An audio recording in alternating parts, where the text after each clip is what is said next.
Reddit YouTube storytelling tree. Am I the asshole for exposing at my father's funeral that the perfect family man everyone was mourning had a second family for 22 years and bringing them to the graveside? Throwaway because the obituary guest book is now a war zone and my aunts have started a WhatsApp group called Prayers for the Delusional Niece. I'm 31F. My father died 2 weeks ago at 68. Sudden heart attack. The entire town showed up to the funeral to cry over what a devoted husband, father, and pillar of the community he was.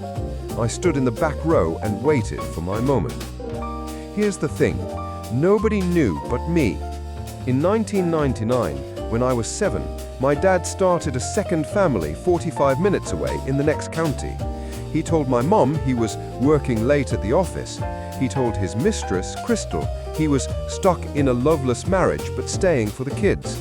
He bought them a house, paid for their 2 daughters, my half-sisters, now 22 and 19. He went to their dance recitals, coached their softball teams, and was at the hospital for both births. Every Christmas Eve, he told us he had inventory at the store and spent it putting together Barbie dream houses for girls we didn't know existed. I found out when I was 16, needed a paper sign, went to his office unannounced, and saw photos of him with a toddler who looked exactly like me. He begged me not to tell Mom, said it would kill her. I kept the secret for 15 years because I was a coward and because Mom's health was already fragile. He died thinking the secret died with him, but Crystal and the girls didn't get the memo.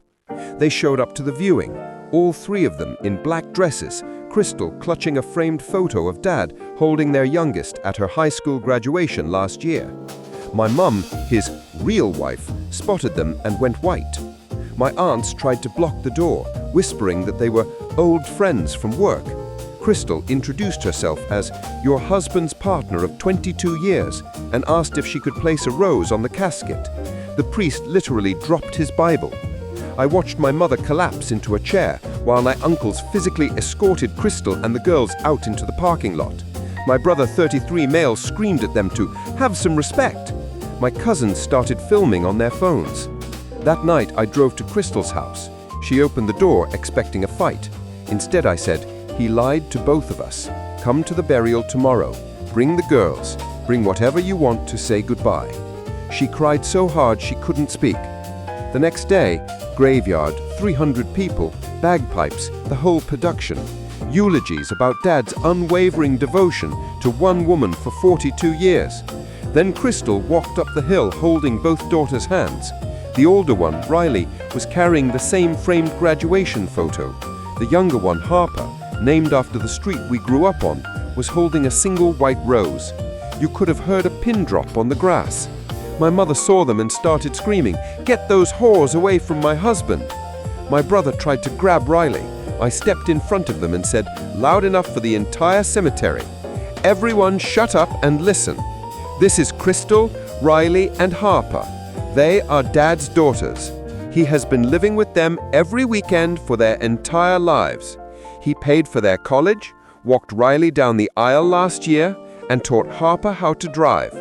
If you're going to bury him as a family man, you bury him as the family man he actually was." Then I took the graduation photo from Riley and placed it inside the casket myself, right on his chest. My mother slapped me so hard my lip split. My aunts had to be physically restrained. Someone spit on Crystal. The priest tried to close the casket, and I held it open until Harper could put her rose in. Then I closed it, looked at the crowd, and said, "Now you all know the truth. Cry for the man you want, but don't cry for the man you didn't know." Half the mourners left before the casket was even lowered. My mother hasn't spoken to me since. My brother says I desecrated a funeral and that I'm dead to the family. My uncles are threatening to contest the will. Dad left me the lake house because I was the only one who ever really saw him. Crystal and the girls sat with me in the last row until the dirt was shoveled. Riley hugged me and said, "He always said you were the smart one." I don't know if I did it for them or for me or for the version of my father who actually existed. I just know I'm done living in the brochure version of our family. So Reddit, Am I the asshole for bringing my dead mistresses and secret siblings to my father's graveside and forcing 300 people to mourn the real man instead of the lie they wanted?